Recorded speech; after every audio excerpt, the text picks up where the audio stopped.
Okay guys, तो इसके पहले हमने 2-3 लेक्चर्स जो देखे थे उसमें हमने बॉडमास के बारे में पढ़ा था। क्या पढ़ा था guys? It was something called as BODMAS, BODMAS। एक बार क्विकली उसको जरा रिवाइज कर लेते हैं बेटा। क्या था वो?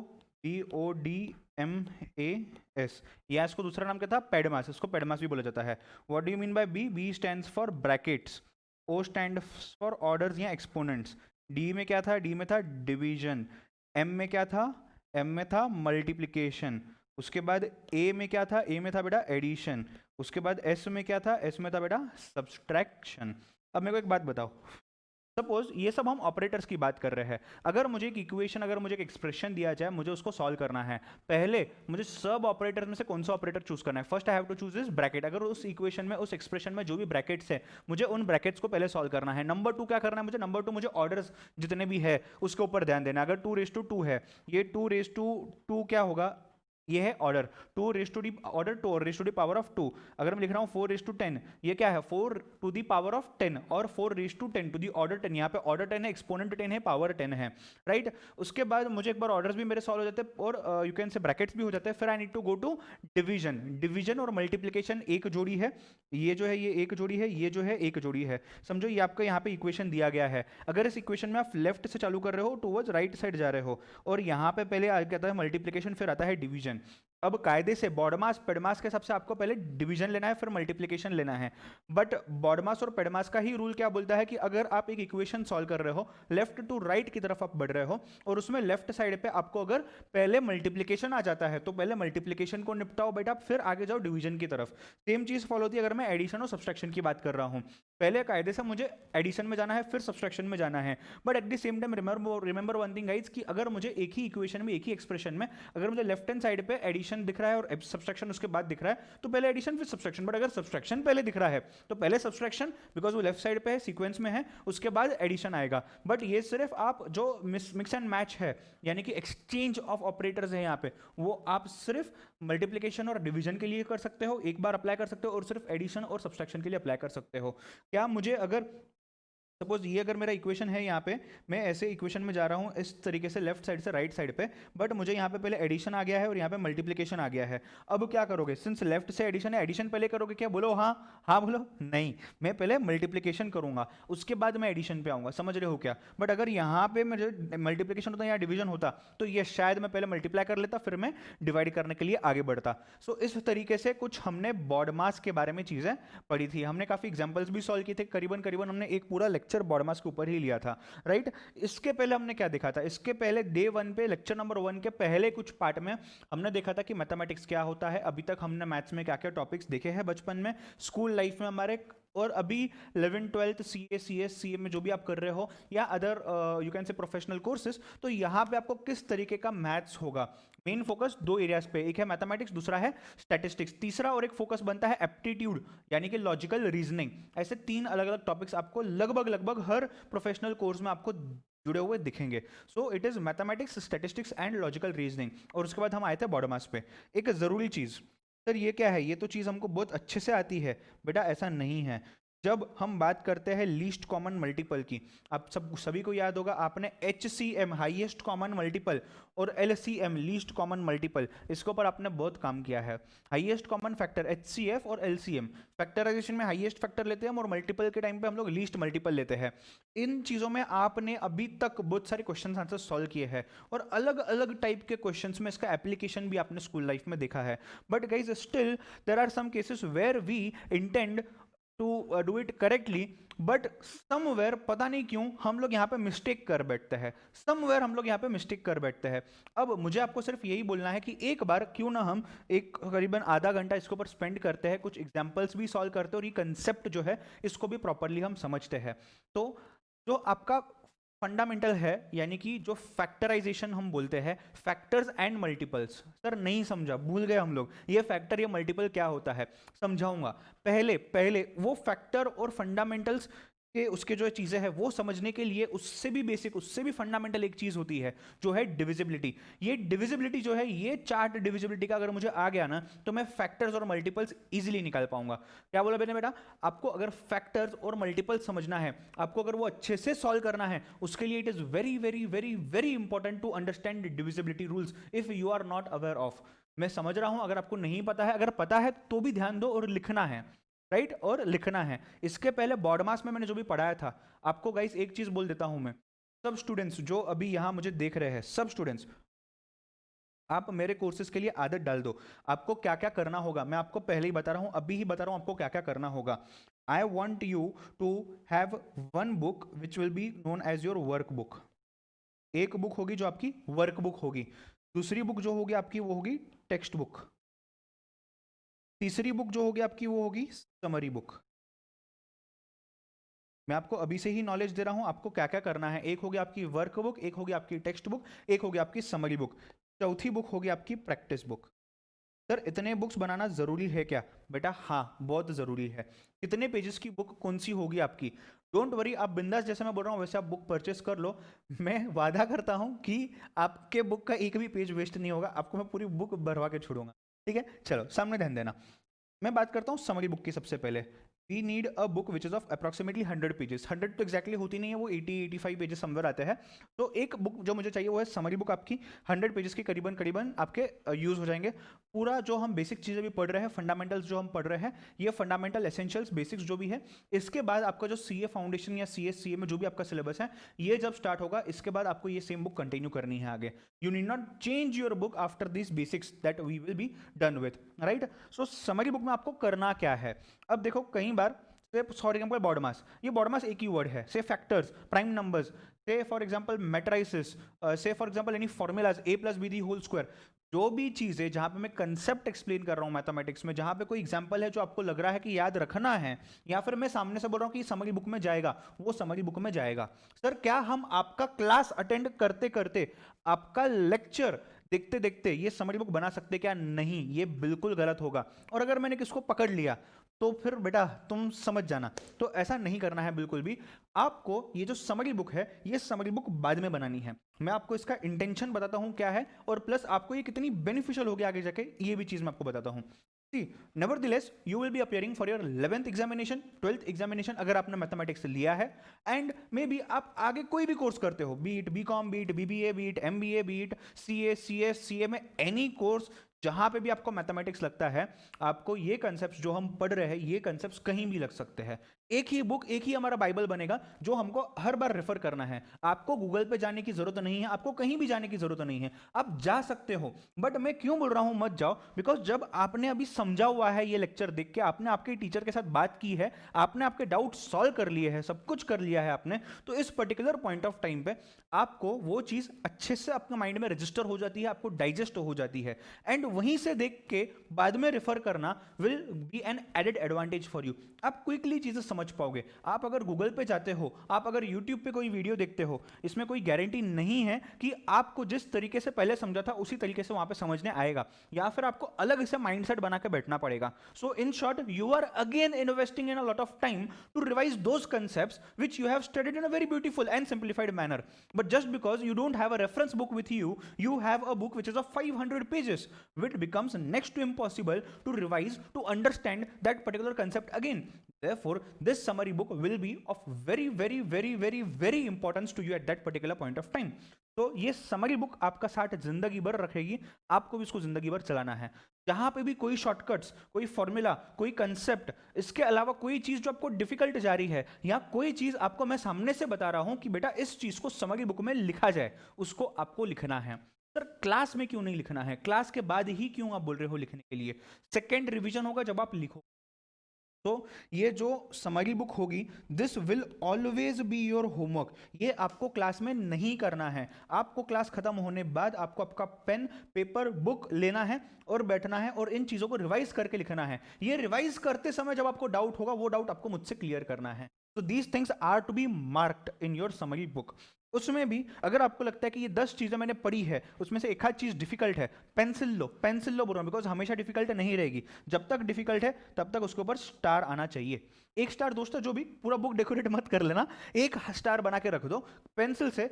जिस दिन आपका कंसेप्ट पे कॉन्फिडेंस आ गया, आपको एक कॉन्फिडेंस आ रहा है कि यार मुझे ये चीज के ऊपर कोई भी क्वेश्चन दो मुझे आ जाएगा, उस दिन वो स्टार को इरेज कर दे। This is what you need to do as far as your summary book is concern. ठीक है। एकदम ऐसे क्या बोलते हैं, खिचड़ी करके, एकदम ऐसे यू कैन से कचरा करके नहीं लिखना है। It should be neat and tidy. You can use multiple colours, खास करके लड़कियों की आदत है मल्टीपल कलर के स्केच पेन्स पेन्स वगैरह आप यूज करते हो, नॉट अ प्रॉब्लम। आप आपके हिसाब से जाओ, जैसे आपको इजी पड़े प्रेजेंटेशन पॉइंट ऑफ व्यू से और रिकलेक्ट करने के पॉइंट ऑफ व्यू से, उस तरीके से आप इस समरी बुक को बनाओ। एक चीज याद रखना, लाइफ टाइम ये बुक काम आएगी। और जब भी कोई भी कंसेप्ट आप लिखते हो, आपके लेफ्ट हैंड मार्जिन और ऊपर की जो मार्जिन है, इसको हमेशा एम्प्टी ही छोड़ना है। वहां पे कभी कभार कुछ चीजें जो हम सेकेंड टाइम रिवाइज करते हैं समरी बुक से क्लिक होती है, वो आप वहां पे लिख पाओगे। इवन मैं तो बोलता हूं आपको, जब आप कोई कंसेप्ट लिख रहे हो, कोई फॉर्मूला लिख रहे हो, उसके आजू बाजू में थोड़ी जगह छोड़ दो, आप खोल खोल के लिखो, ताकि जब सेकेंड हम टाइम उसको रिविजिट करेंगे, उस टाइम पे अगर कुछ चीजें हमको वहां पर लग रही है कि ये इंपॉर्टेंट है, ये चीज मुझे ऐसे समझना है, you can just write it down, maybe an example, maybe a reference to a different page, चलेगा, कोई प्रॉब्लम नहीं है। एक चीज अगर आप नहीं करोगे, मैं रैंडमली आपको कोई भी स्टूडेंट को बोल सकता हूं या सबको साथ में बोल सकता हूं, मुझे आपके समरी बुक्स दिखाओ। मैं आपको बोल सकता हूं कोई भी बुक, जो भी मैं आपको बनाने बोल रहा हूं, any book I can randomly tell you to show me, to send me the photos, आपको भेजना होगा। नहीं तो फिर देखो मैं तुम्हारी क्या हालत करता हूँ, डायरेक्ट पेरेंट्स को कंप्लेंट जाएगी, डायरेक्ट आपके कॉलेज के टीचर को, आपके टीचर को कंप्लेंट जाएगी, और आपको मैं उस तरीके से प्रॉपरली देख लूंगा। तो उस वहां तक आप नौबत मत जाने दो, ऐसा मैं बोलूंगा। Each and every page will have a page number on the right hand side, just लिखते लिखते लिखते जाओ ना यार, 1 2 3 4। स्टार्टिंग से अगर आदत लग गई ना, तो एंड तक आदत रहेगी, नहीं तो आदत नहीं लग सकती है कभी भी। दूसरी चीज I want is, you have to prepare an index. सिर्फ page number 1, page number 2, page number 3, ये तीनों जा रहे हैं आपका बॉडी मास पे, तो इंडेक्स में आपका टॉपिक आएगा यहाँ पे बॉडी मास, यहाँ पे आएगा पेज नंबर 1।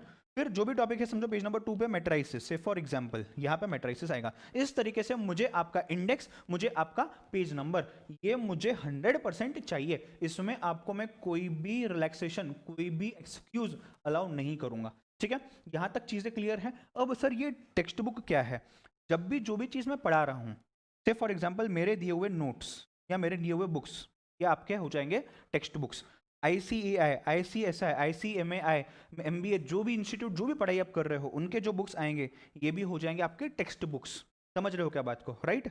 अब सर ये वर्कबुक क्या है? ये तो क्या आपको सिर्फ रिफर करना है, जब भी हम कुछ बता रहे हैं, होमवर्क दे रहे हैं, रिफर करो, देखो, लिखो। आपको कोई चीज़ उस पर आजू बाजू में लिखनी है, आप लिख सकते हो, not a problem. So that is up to you as an how you use your textbook. जहां मुझे कुछ इंपॉर्टेंट लगता है कि ये मार्क करवा के देना है बच्चे को, मैं आपको बोल दूंगा, आप स्टूडेंट मार्क कर लेगा वहां पे। ठीक है, वर्कबुक क्या है? ये है पूरा आपका क्लास वर्क। जैसे हम स्कूल में जब थे, हम एक CW, एक HW, ऐसे 2 बुक्स बनाते थे, क्लास वर्क एंड होमवर्क की बुक। तो जो आपकी क्लास वर्क की बुक है, वही आपकी ये वर्कबुक होने वाली है। जो भी मैं क्लास में पढ़ाता हूँ, सब चीज़ें आपके वर्कबुक में आनी चाहिए, जो भी मैं पढ़ा रहा हूँ, ईच एंड एवरीथिंग। उसी में से आपका समरी में कंटेंट जाएगा, याद रखना, उसी में से आपका समरी बुक में कंटेंट जाएगा। जो भी मैं पढ़ाता हूँ, हर चीज़ आपको वर्कबुक में लिखनी है क्लास में, राइट? क्लास में जो भी हम वर्क कर रहे हैं, सब आपके वर्कबुक में जाने वाला है। You have to give proper references to the page number. So suppose if there is a question in the text book which we are solving in the class, या तो आप क्वेश्चन को लिखो, या तो आप रेफरेंस दो, proper page number, proper title number, proper section, sub section and proper question number आपके टेक्स्ट बुक में, तभी चलेगी वो चीज, अदरवाइज नो। ठीक है, पेज नंबर आएगा उसमें, इंडेक्स भी आएगा उसमें। सर अब ये चीज क्या है? ये चीज नहीं समझी मुझे। देखो कई बार क्या होता है, अब समझो मैं आपको 10 टॉपिक्स पढ़ा चुका हूं, I have taught you 10 topics, I have taught you 10 different chapters.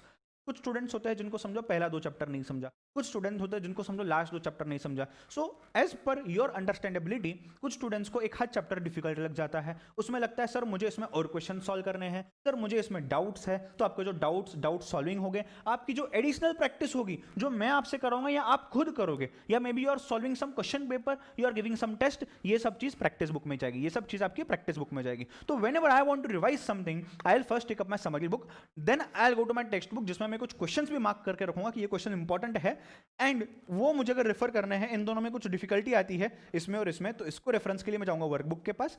In case मुझे एडिशनल रेफरेंस क्वेश्चंस भी देखने, तो मैं जाऊंगा मेरे प्रैक्टिस बुक पे। So this is how you need to maintain your books as far as mathematics subject is concern. ठीक है, as far as mathematics subject is concern, इस चीज को आप प्लीज ध्यान पे रखें। मैं स्क्रीन फुल कर रहा हूं, जूम कर रहा हूं, आपको इसमें से जो जो लिखना है लिख लो। मुझे आपके बुक्स इसी तरीके से मेंटेन्ड चाहिए, अगर आपको मार्क्स अच्छे स्कोर करने हैं, अगर आप जो भी टाइम मेरे साथ स्पेंड कर रहे हो, इसका एक्चुअल में कुछ फ्रूटफुलनेस निकालना है, आपको ये चीजें मेंटेन करनी पड़ेंगी। ठीक है। शुरू शुरू में डिफिकल्टी होगी, लगेगा कि यार सर आप क्या इतने बुक्स मेंटेन करवाते हो, और कोई टीचर तो नहीं करवाता है। तो बेटा और कोई टीचर आपको मैथ्स नहीं पढ़ा रहा है, मैथ्स अगर पढ़ा रहा होता तो वो टीचर भी आपको ये कंपल्शन करता। सो ये चीज़ है, मैं तो बोलता हूँ आपको हर सब्जेक्ट में ये मेंटेन करना चाहिए इस तरीके से। अगर आपके बुक्स ऑर्गेनाइज्ड है तो आपका जो डेटा यहाँ पे है, आपका जो नॉलेज है वो उतना ऑर्गेनाइज।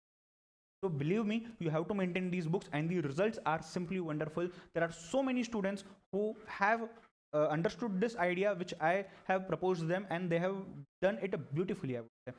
Right? तो इस चीज को मेंटेन करना है। Go for it, write down fast जो जो लिखना है।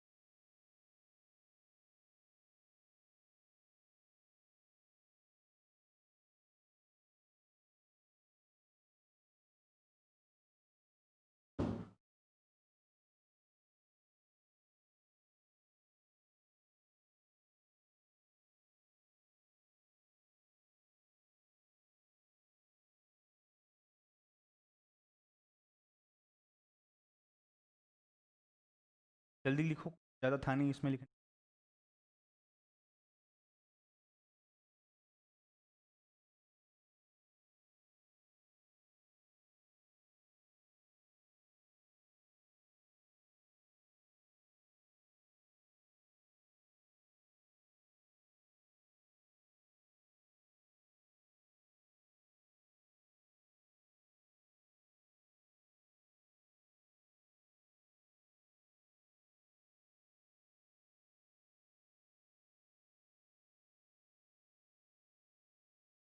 हो गया क्या?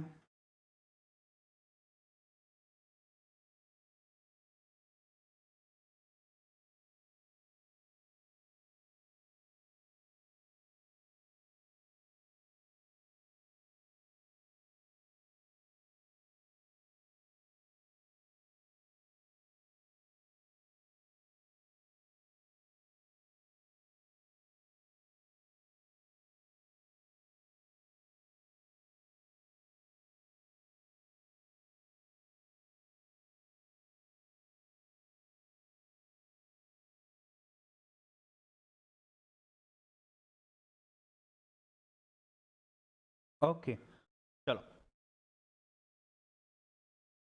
यस। आगे बढ़ते हुए अब हम लोग थे डिविजिबिलिटी पे। हाउएवर हमने डिविजिबिलिटी खत्म कर लिया था, नहीं खत्म नहीं किया था, हम लोग स्टार्ट कर रहे थे, सॉरी। हम लोग बॉडमास पे थे, बॉडमास से मैं आपको समरी बुक पे गया था, समरी बुक से हम बुक्स के ऑर्डर्स पे गए थे, जो मुझे शायद आपको पहले ही बता देना चाहिए था। Any which ways I guess you have understood the idea now. ठीक है, मैं अगर स्ट्रिक्ट होता हूँ तो मैं इतना स्ट्रिक्ट होता हूँ, आप बोलोगे यार ये टीचर से पढ़ना मतलब इतना डिफिकल्ट है कि मैं कैसे इन्होंने जो भी चीज़ें मुझे बोली है वो कैसे करूँ। But when I am that lenient, I'll be lenient. I'll be lenient if you do your work yourself properly, correctly, without me reminding you. And I'll be strict if you are not doing your work yourself and you are behind me कि sir आप बोलोगे तो ही हम करेंगे। तो आपको आपके लिए करना है, आपको अच्छे से अपने बुक्स मेंटेन करने हैं। चलो, बहुत हो गई ज्ञान की बातें, आते हैं डिविजिबिलिटी पे। Now see, when I talk about the tables, हमने पढ़ा है 2 1 2, 2 2 4, 2 3 6, 2 4 8, ये सब चीजें आपने पढ़ी हुई है। We have learn a lot of tables during our school times. But now the thing is still कहीं ना कहीं जब डिविजिबिलिटी की बात आती है, से when I put up a number in front of you कि इस नंबर की, ये नंबर डिविजिबल बाय 2 है क्या, ये नंबर 3 के टेबल में आता है क्या, डिविजिबल बाय 3 है क्या, हम लोग थोड़े से कंफ्यूज हो जाते हैं। इंस्टेंटली आंसर बहुत ईजी वाले नंबर्स पे निकलता है, काफी नंबर्स पे हम लोग आंसर नहीं दे पाते हैं। What is the problem, right? Maybe we are confused with these rules. So let us just quickly revise these rules. You will write it in your practice book right now, in your class book, and then you will go back home, and while revising you will just note it down in your summary book. चलो, let's go for it. Now when can I say that a number which is given to you is divisible by 2? वो 2 की table में आता है, ये मैं कब बोल सकता हूँ? जब उसका जो लास्ट का डिजिट होता है वो 0 से डिवाइड होगा, या फिर वो 2 से डिविजिबल है, या फिर वो 4 से है, या फिर 6 है, या तो 8 है। अगर मेरा एक नंबर आपको देता हूँ, से for example if I give you the number say 88, say if I give you the number 88, tell me if this 88 number is divisible by 2. कब होगा? जब इसका लास्ट डिजिट मतलब ये वाला डिजिट, जब ये डिजिट या तो 0 होगा, या तो 2 होगा, या तो 4, या तो 8, या तो 6, राइट? तभी होगा। से फॉर एग्जांपल 80 नंबर डिविजिबल है या नहीं, राइट? लास्ट नंबर क्या है? 0 है, लास्ट डिजिट क्या है? 0 है। Is it divisible by 2? Yes, it is divisible by 2। समझ रहे हो क्या? क्वाइट सिंपल चीज है, क्वाइट अच्छे से समझने आ जाना चाहिए, पहला वाला, राइट? ये चीज तो हमने काफी बार ऑलरेडी यूज की हुई है। Now let's talk about what if when is the number divisible by 3? If the sum of its digits is divisible by 3, if the sum of the digits is divisible by 3. एक बहुत सा easy number ले लेते हैं 27. Now you all know that 3 9s are is equal to 27, but what if we try to fit it as per this rule? Let's test if this rule is applying to it correctly or no. तो मुझे एक बात बताओ, कितने digit है? 2 digit है, एक 7 है एक 2 है. सम ऑफ द डिजिट यानी कि 2 और 7 दोनों को मुझे ऐड करना है, कितना आता है? 9. क्या 9 3 के टेबल में आता है? 3 into 3 is equal to 9. Therefore is 27 divisible by 3? Yes, 27 is divisible by 3. Right? चलो एक काम कर लो, नंबर ले लो 102. नंबर लो 102.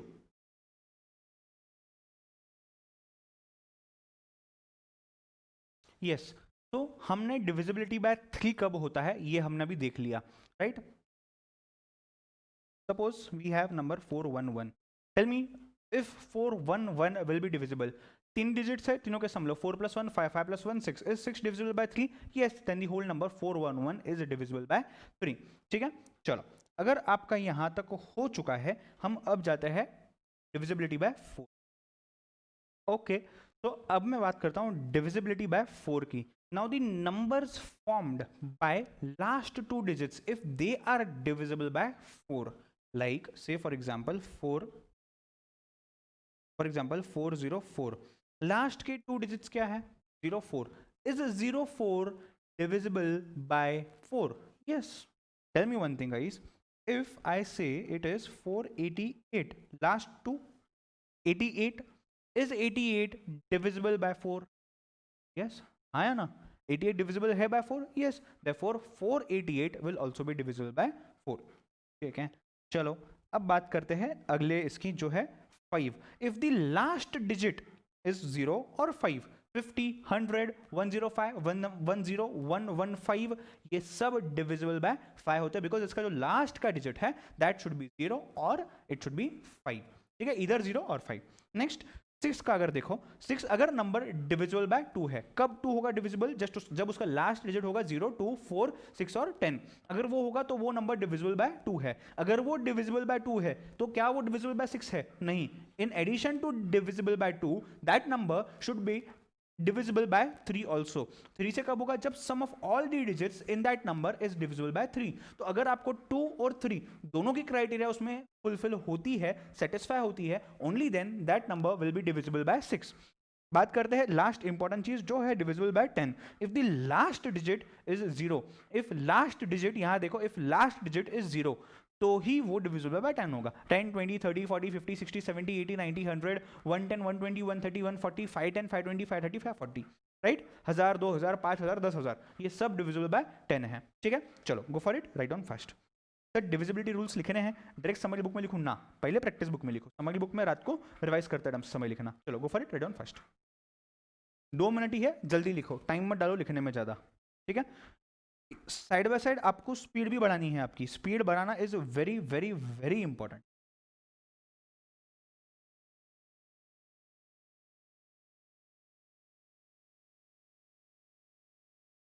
दो मिनट से ऊपर नहीं दूंगा मैं. Try to increase your speed बेटा.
लिख लिया.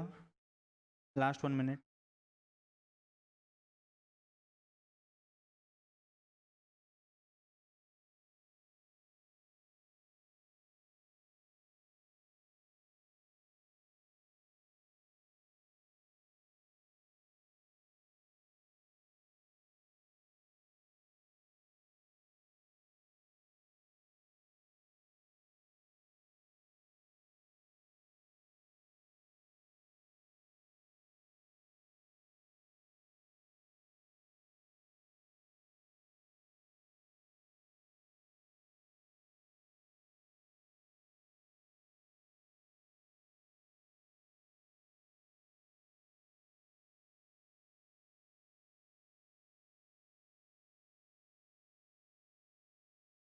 यस, चलो आई गेस आपका ये चीज़ लिख के हो गया होगा। आगे बढ़ते हैं।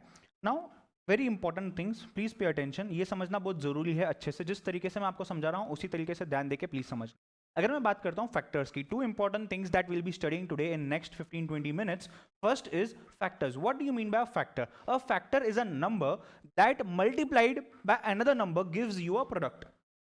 हिंदी में बोलता हूं, फैक्टर एक वो नंबर है जिस नंबर को हम एक दूसरे नंबर से मल्टीप्लाई जब करते हैं तब वो एक प्रोडक्ट फॉर्म करता है।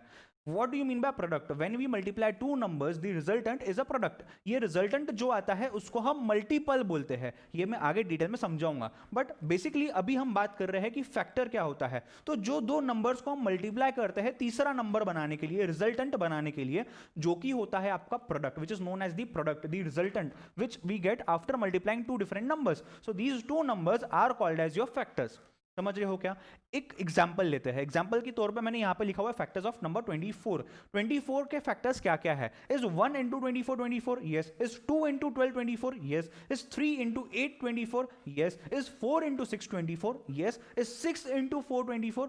यस। फिर 8 इंटू 3 होगा, फिर 12 इंटू 2, फिर 24 इंटू 1। सेम चीज रिपीट होने वाली है। इन शॉर्ट अगर मैं बात करता हूं, in short can I say 1 2 3 4 6 8 12 and 24, all these are factors of the number 24? Yes. And 24 क्या है? ये है मल्टीपल। समझ रहे हो क्या बात को? ठीक है, देखो ये कहां से लाया मैंने, ये देखो 1 यहां पे है, एक बार 1 ले लिया, दूसरी बार लेने की जरूरत नहीं है। जब हम 24 इंटू 1 लिखते हैं वो कॉमन हो जाएगा, राइट? मेरे को बताओ 2 आ गया, यस, 3 आ गया, 4 आ गया, 6 आ गया। ये वापस से 6 लेना है क्या? नहीं। एक बार 6 आ गया, उसको आप 4 से करो या 4 को आप 6 से करो, बात तो सेम है। फिर यहाँ 24 और 12, ये नंबर्स, ये सब नंबर जितने भी 3 3 6 7 8 नंबर जो आपके पास है, all these numbers are called as factors of the number 24। मैं एक बार फिर से पूरी चीज एक्सप्लेन करता हूं। जिनको समझा है रिवीजन हो जाएगा, जिनको नहीं समझा है ध्यान देना, इसके बाद रिपीट नहीं करूंगा, समझने आ जाना चाहिए। काफी सिंपल चीज है और ये वो चीज है जो अभी तक हमने 100 बार पढ़ी हुई है, राइट? लिखो मत, पहले ध्यान दो, समझ लो, उसके बाद लिखना चालू करना, ठीक है?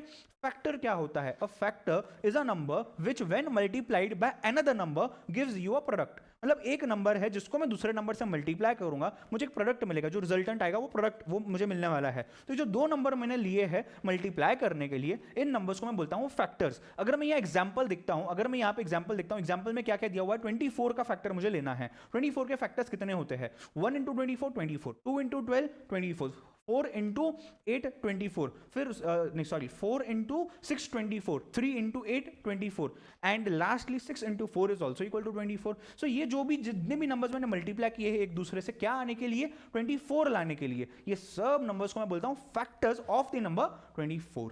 समझी चीज properly? Factor is a number which when multiplied by another number gives you a product. ठीक है, चलो go for it, write down your workbook fast.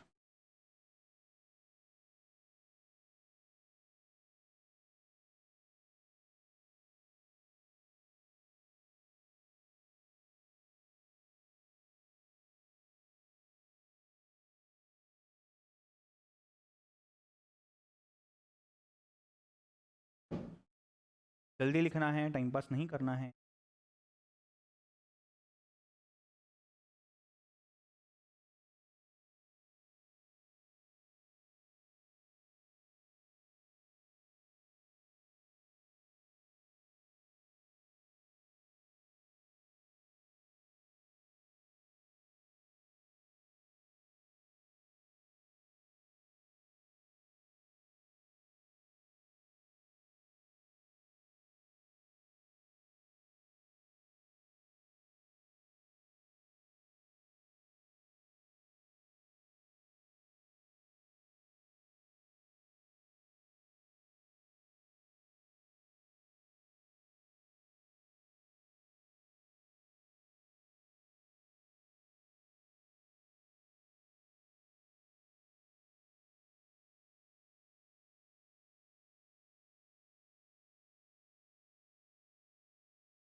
Done, लिख लो लिख।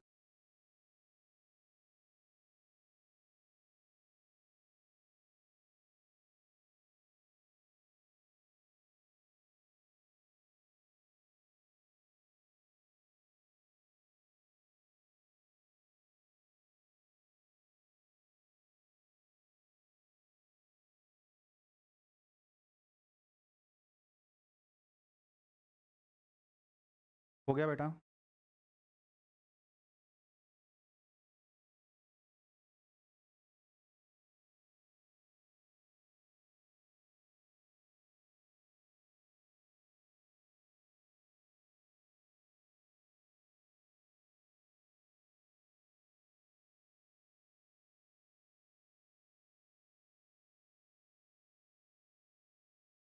चलो आगे बढ़ते हैं।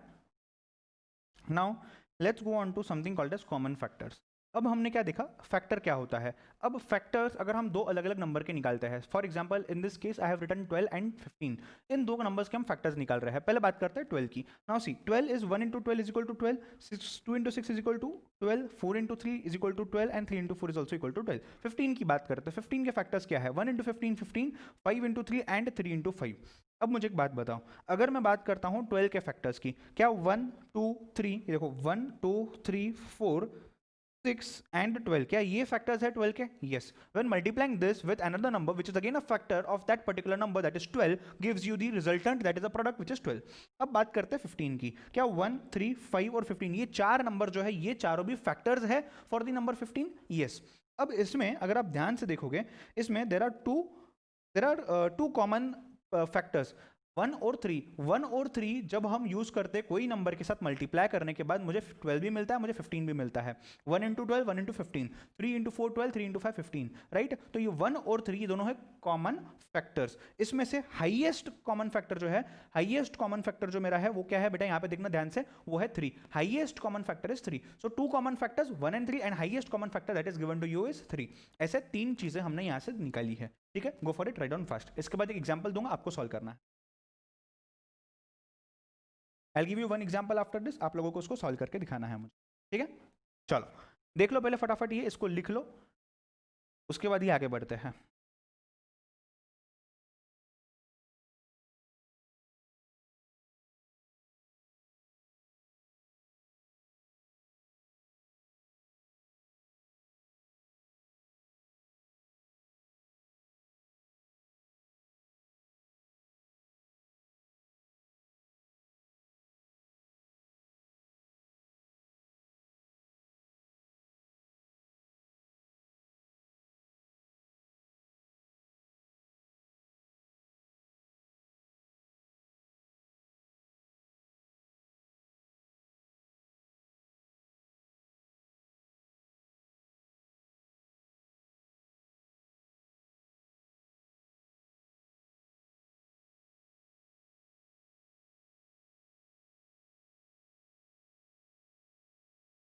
Done guys?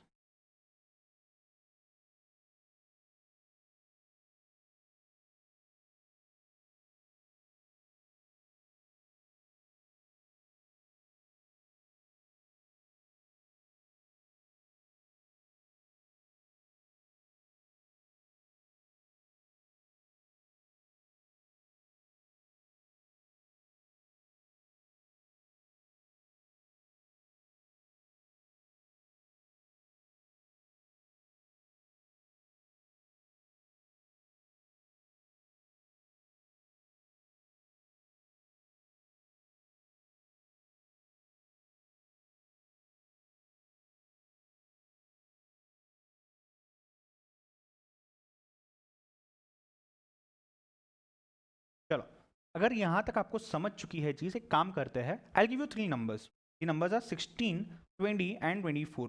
Take 5 minutes, not even 5, take 2 minutes, 2 minute में हो जाना चाहिए। 2 मिनट में आपको तीनों के फैक्टर्स निकालने हैं, तीनों के कॉमन फैक्टर्स नोट डाउन करने हैं यहाँ पे, और उसका हाईएस्ट कॉमन फैक्टर है वो मुझे बताना है, ठीक है। चलो go for it fast.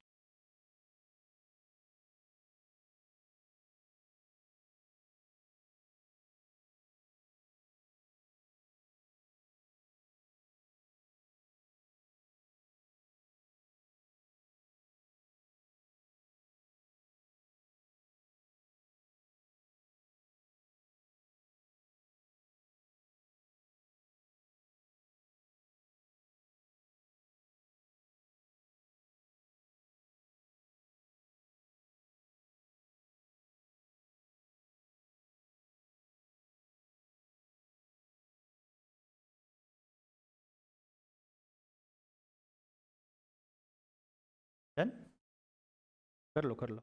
There is 1 more minute available with.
Done, try कर लिया आप लोगों ने कैसे करना है। चलो let us solve it together if you have not yet solve it. जिन्होंने कर लिया है देख लो फटाफट, आगे बढ़ते हैं। राइट, अगर मैं बात करता हूँ 16 की, can I say 1 into 16 is equal to 16? Can I say 2 into 8 is equal to 16? Can I say 4 into 4 is equal to 16? Can I say 8 into 2 is equal to 16? अगर मैं 20 की बात करता हूँ, 1 into 20 is equal to 20, then 2 into 10 is equal to 20, then 4 into 5 is equal to 20, and then 5 into 4 is equal to 1 into 24 is equal to 24, 2 into 12 is equal to 20, 3 into 8 is equal to 24, 4 into 6 is equal to 24, and 6 into 4 is equal to। अब मुझे बताओ common factors कौन कौन से हैं। अगर मैं बात करता हूँ कॉमन फैक्टर्स की, tell me if 1 is common, yes 1 हर जगह पे है। Is 2 common, yes. Is 4 common, yes. इसके अलावा 1 2 4 के अलावा कुछ कॉमन दिख रहा है? नहीं दिख रहा है। तो common factors are 1 2 and 4, and which is the highest, you can say multiple in this. The highest multiple is, ठीक है। जिनको नहीं समझा था, जिनको कुछ लिखना है, गो for it, right on fast. जिनका हो गया है नेक्स्ट कंसेप्ट पे जाते हैं।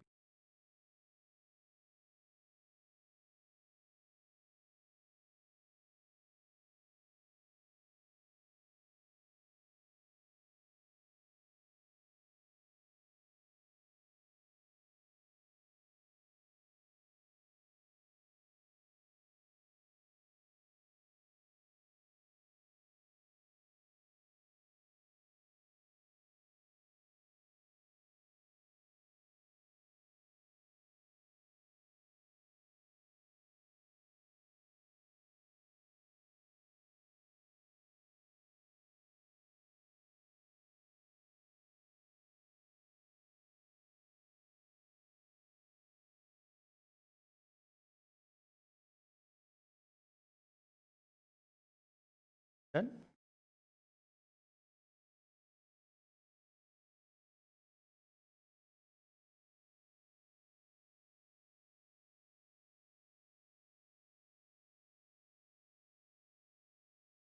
चलो आगे बढ़ते हैं। Now there is a homework for you to do. There are 5 question.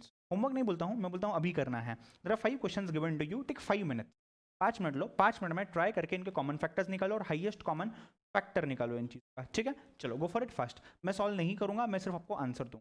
It is quite easy, try to solve it yourself. And नहीं आता है कुछ तो आप डाउट पूछना, मैं हूँ हेल्प करने के लिए, कोई प्रॉब्लम नहीं है। But try to solve yourself first, and मैं आपको आंसर्स बताता हूँ। चलो go for it, take 5 minutes, गिन के 5 मिनट दूंगा, सॉल्व करो।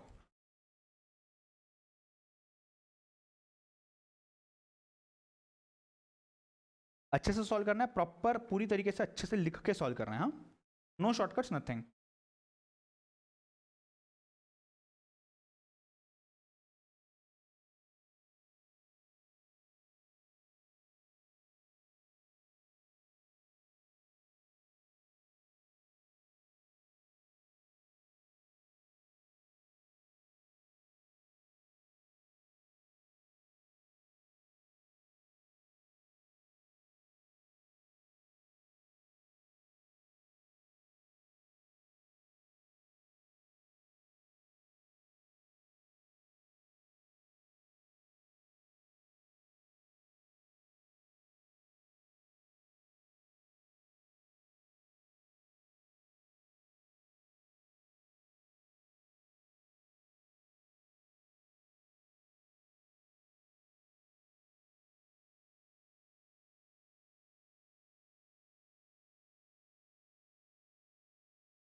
अब यहाँ पे अगर आप देखोगे H C F of 12, 18 and 30, तो यहाँ पे 2 into 3 into 3 आता है, 2 into 3 into 5 आता है 30 के लिए। तो यहाँ पे even if you right 3, that is the common factor out of all 3, so that can be a common factor. यहाँ पर आप 2 और 3 को मल्टीप्लाई करके 6 भी लिख सकते हो, ठीक है। तो मैंने यहाँ पे अकॉर्डिंगली दोनों भी चीज़ें लिखी। मैं आंसर दे रहा हूँ, इसका मतलब ये नहीं आप सॉल्व नहीं करोगे, आपको सॉल्व करना है। आपको सॉल्व करके मुझे व्हाट्सएप पे उसका फोटो भेजना है, तभी तो मुझे समझ में आएगा कि आपने क्या किया है, ठीक है।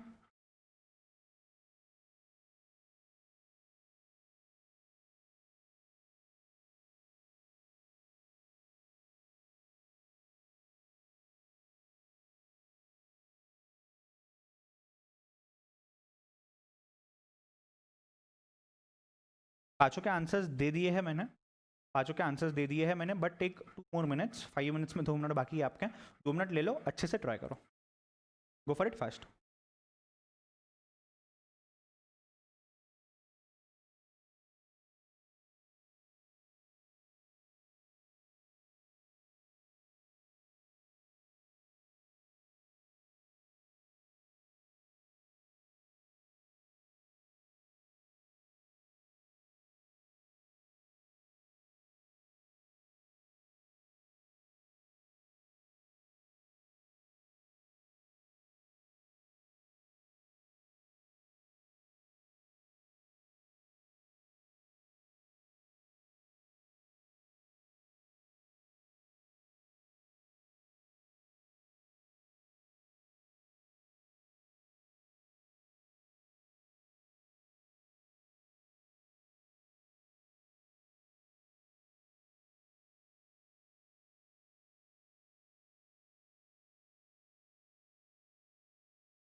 Done, last 30 seconds।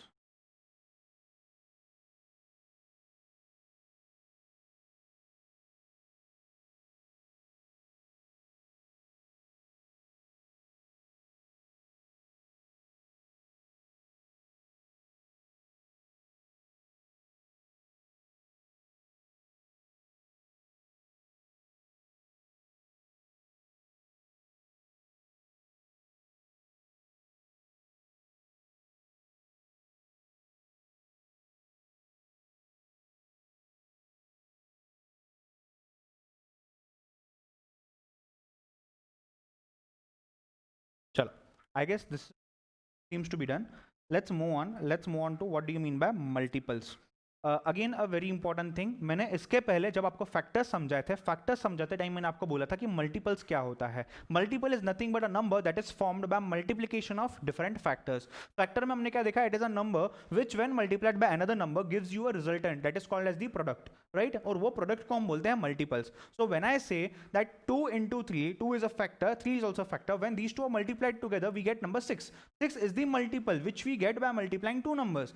सिंपल भाषा में अगर मैं आपको बताऊं, इसके पहले हमने देखा था नंबर 24, तो 24 is a multiple of 6। As 6 को अगर 24 को मैं डिवाइड करता हूं तो 6 को वो इजीली डिवाइड कर लेता है, and we get the answer remainder as 4। So 6 into 4, so like suppose for example अगर मैं फैक्टर की बात करता हूँ, 6 is a factor, 4 is a factor. Now 6 when multiplied by another number say 4, now these two become the factors, we get a resultant that is a product, and that product is nothing but my multiple. So 24 कैसे आया, 24 आया 6 और 4 को multiply करते हुए। And अब मुझे एक बात बताओ, ये 6 और 4 क्या है, ये 6 और 4 है आपके फैक्टर्स, और 24 क्या है, 24 आपका multiple.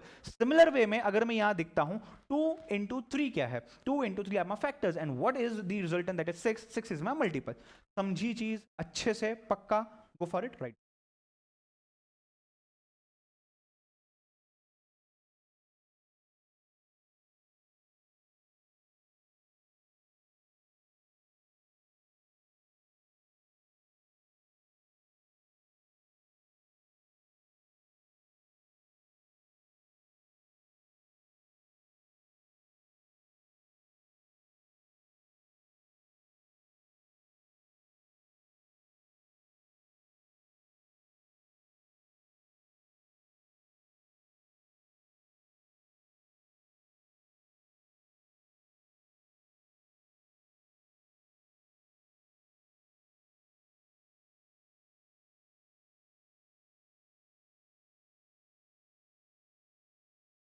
Done guys?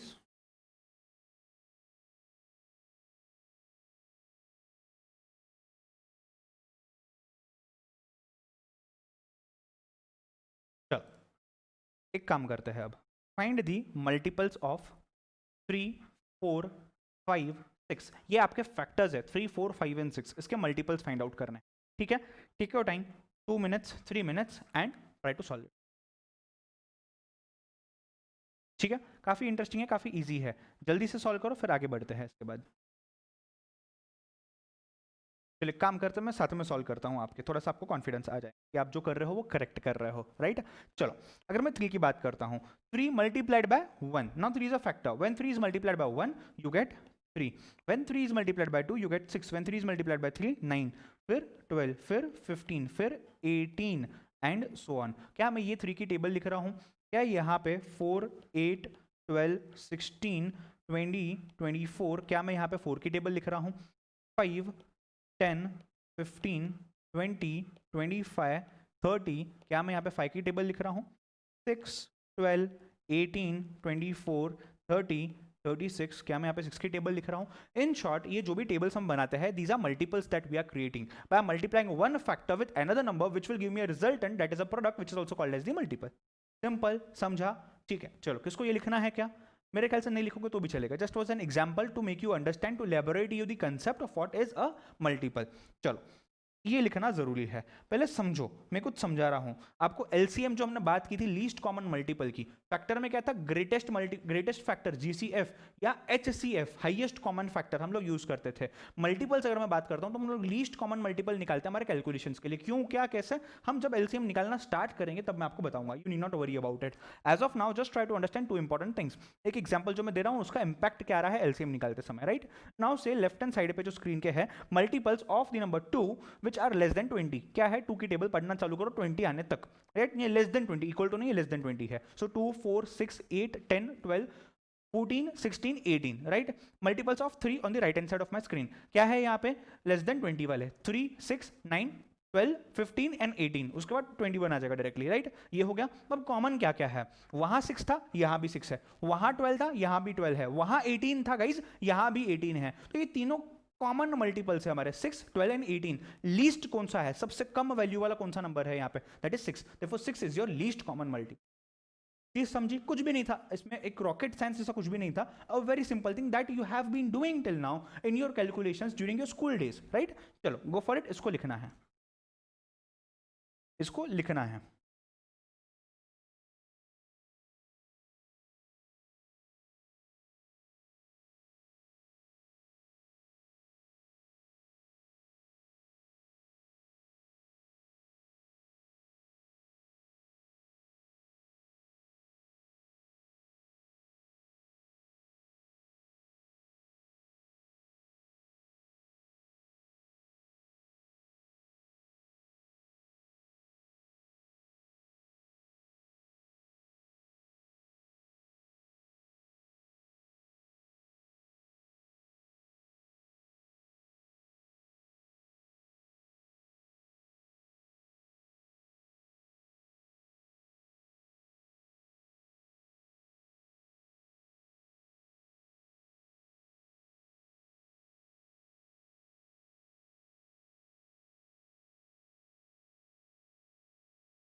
Done.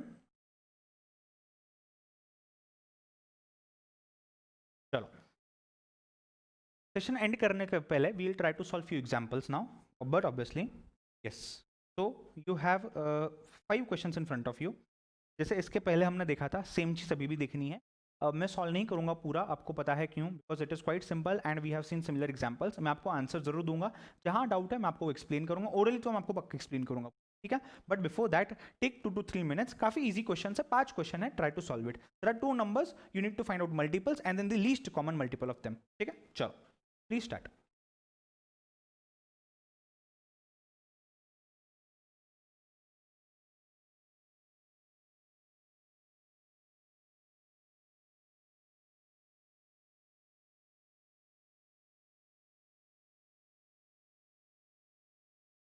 Now देखना, अगर मैं बात करता हूँ नंबर 1, 6 एंड 8 की, ध्यान से सुनना पहला वाला क्वेश्चन, ताकि आपको सेकंड, थर्ड, फोर्थ में प्रॉब्लम ना जाए। अगर मैं बात करता हूँ नंबर 1 क्वेश्चन, नंबर 1 में क्या है ना, 6 into 1 is equal to 6, 6 into 2, 6 into 3, 6 into 4 is equal to 24, 8 into 3 is also equal to 24, 8 2 का कितना आता है, 8 into 2 16, but 16 is it divisible by 6? नहीं। तो इन दोनों में जो कॉमन मल्टीपल है, इनको जब आप मल्टीप्लाई करोगे तो दो कॉमन चीजें जब आएंगी, वो आएंगी सिर्फ 20। फॉर एग्जाम्पल वापस मैं लिखता हूँ यहाँ पे, सुन लो ध्यान से ताकि आपके लिए हेल्पफुल हो। 6 इंटू 1 6, 6 इंटू 2 12, 6 3 जा 18, 6 4 जा 24, 8 1 8, 8 2 16, 8 3 24 is the common, therefore LCM इस केस में आएगा आपका 24।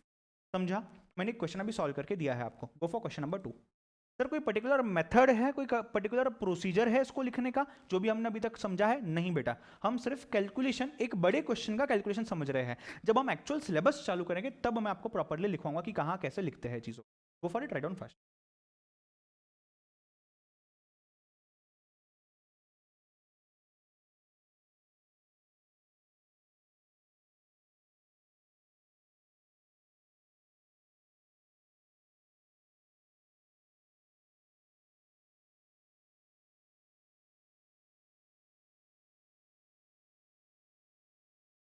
Guys, LCM is a very important thing that will help you in all your calculations in the higher studies. हर जगह आपको LCM आता ही आता है। आप कोई भी सब, आप इवन अकाउंट्स में भी जाओ, आपको LCM will be useful at a many point of time. इसलिए LCM वाले कंसेप्ट को बिल्कुल इग्नोर नहीं करना है। LCM के लिए इंपॉर्टेंट था मल्टीपल समझना, मल्टीपल के लिए इंपॉर्टेंट था फैक्टर समझना, फैक्टर के लिए इंपॉर्टेंट था डिविजिबिलिटी समझ, right?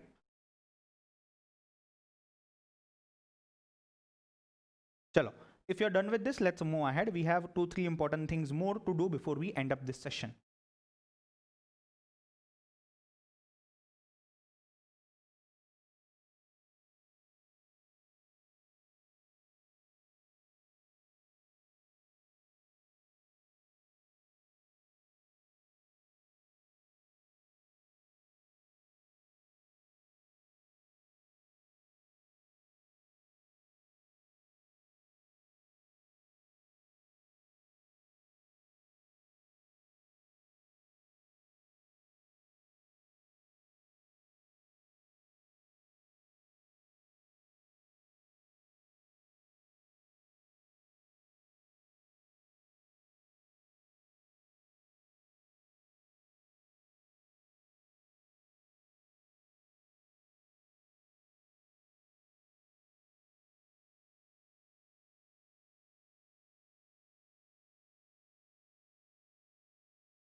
Done, guys?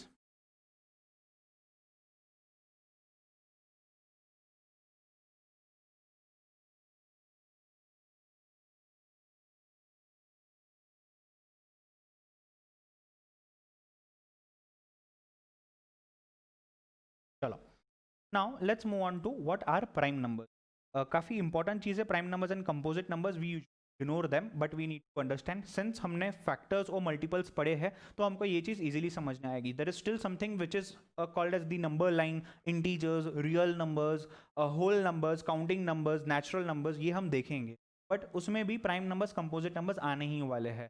Are prime numbers and composite numbers in some way related with even numbers and odd numbers? Sir some way indirectly related but not directly. तो वो और ये समझने के लिए आपको कोई ऐसे दोनों चीजें साथ में समझने की जरूरत नहीं है। अगर मैं बात करता हूँ प्राइम नंबर्स की, प्राइम नंबर्स वो नंबर्स होते हैं जिनके सिर्फ दो ही फैक्टर्स होते हैं। फैक्टर्स क्या होते हैं? एक मल्टीपल होता है, उसको हम जिससे डिवाइड कर सकते हैं, those numbers are the factors. A number when multiplied by another number gives you a result and product, that product is nothing but my multiple, right? So ये जो फैक्टर्स है, इसको सिर्फ दो ही फैक्टर्स हो गए प्राइम नंबर्स को, एक है वो खुद नंबर और दूसरा है 1। या तो उस नंबर को मैं खुद से डिवाइड कर सकता हूँ, जैसे for example 2, 2 divide by 2 is equal to 1, या 2 divide by 1 is equal to 2। 3 5 7 11 9 होगा क्या? नहीं, 9 नहीं होगा। वाई 9 नहीं होगा? 9 will be composite number because उसको मोर देन 2 फैक्टर्स है। 9 का फैक्टर 9 है, 9 का फैक्टर 1 है, 9 का फैक्टर 3 भी है, इसीलिए वो कंपोजिट नंबर बनेगा। So only 2 factors 1 and the number itself will give you a prime number, and more than 2 factors that is other than the number 1 and the number itself, ये हो जाएगा आपका कंपोजिट नंबर। ठीक है, clear है? इसके कुछ एग्जांपल्स भी हम और देखेंगे, कुछ एग्जांपल मैंने यहां पे भी दिए हुए हैं। Go for it, write down these two definitions, बाद में इसको समरी बुक में लिखना है। ठीक है, चलो go for it, write down fast.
Done.